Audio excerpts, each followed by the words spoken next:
সুপ্রিয় দর্শক, আজ আমরা আলোচনা করব কি কি কারণে আমাদের নেক আমল, আমরা অনেক কষ্ট করে আমল করি, সেই আমলগুলা নষ্ট হয়ে যায়। আমরা জানি কি জানি না,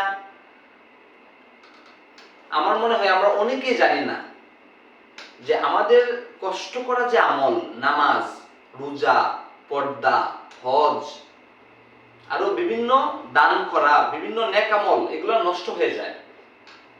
কেন নষ্ট হয়ে যায়? বিশ্বনবী অনেক হাদিসে বলেছেন যে রিয়া করলে আমল নষ্ট হয়ে যায়। এখন প্রশ্ন, রিয়া কি? রিয়া বলতে বোঝানো হয় লোক দেখানো। অর্থাৎ আপনি মানুষকে দেখানোর জন্য যদি আপনি নামাজ পড়েন, আপনি মানুষকে দেখানোর জন্য যদি পর্দা করেন, আপনি মানুষকে দেখানোর জন্য যদি হজ করেন, মানুষ আমাকে আলহাজ বলবে, মানুষ আমাকে দানশীল বলবে, এই জন্য যদি আপনি দান করেন, তাহলে এই আমলগুলার সওয়াব আপনি তো পাবেনই না, বরং উল্টা শিরিক হবে। কি গুনাহ হবে? শিরিকের গুনাহ। এটাকে ইসলামিক পরিভাষায় বলে শিরিকে আসগার, অর্থাৎ ছোট শিরিক এবং গোপন শিরিক বলা হয় এটাকে।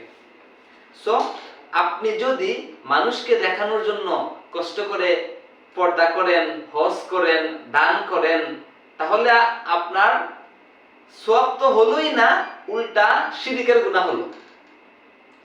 আর যারা শিরিক করে তারা তো জাহান্নামী। সুতরাং আমরা যারা কষ্ট করে আমল করতেছি, আমরা কোনো মানুষকে দেখানোর জন্য আমল করব না। যখনই আপনার আমল কম হোক, আমল অল্প হোক, সেই অল্প আমল হবে একমাত্র আল্লাহর সন্তুষ্টির জন্য। আর আপনার আমল যদি সমুদ্র পরিমাণও হয়, কিন্তু সেই আমলে যদি শিরিক থাকে, সেই আমল যদি লোক দেখানোর জন্য হয়ে থাকে, তাহলে সেই আমল দিয়ে আপনি জান্নাত পাবেন না। সুতরাং আমরা আমাদের অন্তরকে পবিত্র করি, অন্তরকে পরিশুদ্ধ করি, যে ইবাদত কম হোক, 1 টাকা আপনি দান করবেন আল্লাহর সন্তুষ্টির জন্য, মানুষকে দেখানোর জন্য করবেন না।